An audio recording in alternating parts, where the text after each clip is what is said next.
When I was 10 years old, my mom took me and my brother to a neighborhood picnic at the park. And when we got there, it was a very standard neighborhood picnic. You could see all the adults milling around trying to figure out what they were supposed to do. They had brought whatever food they managed to grab at the supermarket prepared food section right before. Some show-off had made deviled eggs. And the kids were all milling around like crazy people. And my brother, being 1 year younger than me, immediately ran off with those kids. But something gave me pause. And that something was, I was 10 years old, going on 11. And I was ready to hang out with the older kids. I was ready to become cool. So I started looking around for them, but I didn't see the older kids anywhere.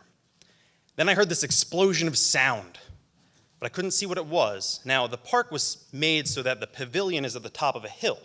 And I went to the edge of the pavilion where I heard the sound. At the bottom of the hill, there was a basketball court, and halfway up that hill were all the older kids. And they were taking cans of soda and flinging them down onto the basketball court and watching them explode, and it looked awesome. So I knew I wanted to be a part of that. But it also looked kind of like it was not exactly what you're supposed to be doing, and something was holding me back. So I only got a little bit close to them, and I just stopped and watched, and I guess I looked kind of pathetic. But I realized this is probably as close as I'm ever going to get to being cool, and I just had to learn to settle for that. But one of the kids, this real troublemaker named Brad, noticed me, and he came over to me, and he said, "Hey, Scott, want to try it?" This was my moment. This was not a challenge. This was an invitation to be accepted, and become part of them, and be cool and older, and hang out with the kids who knew what was going on and weren't just running around like idiots back at the top of the hill with my brother. So I said, okay. And I went back to the pavilion, and I opened the cooler, and I looked at all of the sodas which were within. And I chose carefully. I picked a Dr. Pepper, because I don't like Dr. Pepper, and I didn't mind wasting it. So I reached in, and I felt the cold aluminum against my palm. And something about that felt so right. It was primal.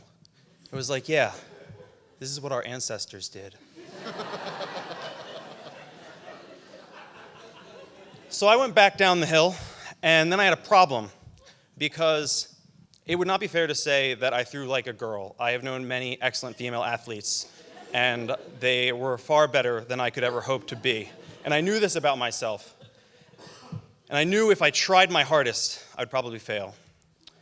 So I decided to leave it up to fate, as I had been doing moments before. And I closed my eyes.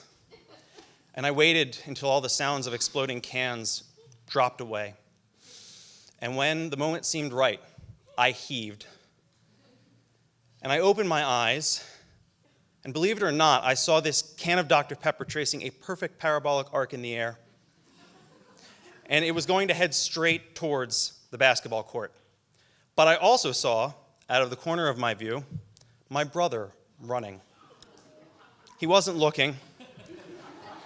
There was no time for me to shout out to him.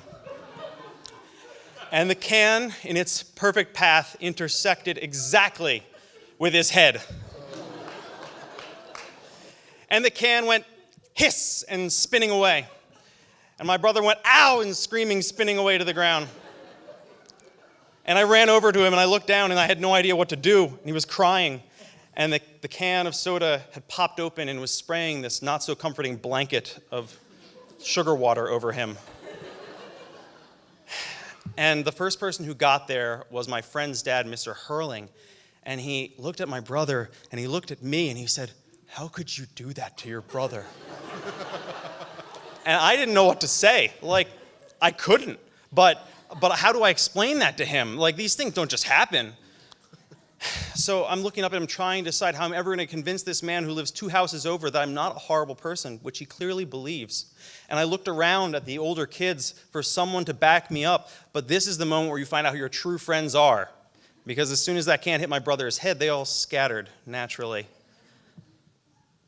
But my true friend, it turns out, was my mom. She finally made her way over, having put down her wine cooler. And she came up to us and she said, "What's going on here?" And Mr. Hurling said, "Look what he did to his brother." And she said, "Oh, that looks bad. Okay, well, let's get him cleaned up and we'll go get in the car." And Mr. Hurling said, "What do you mean? Aren't you going to yell at him? What's going on here?" And my mom just said, "Well, if he'd been trying to do it, he never would have hit him." Thank you.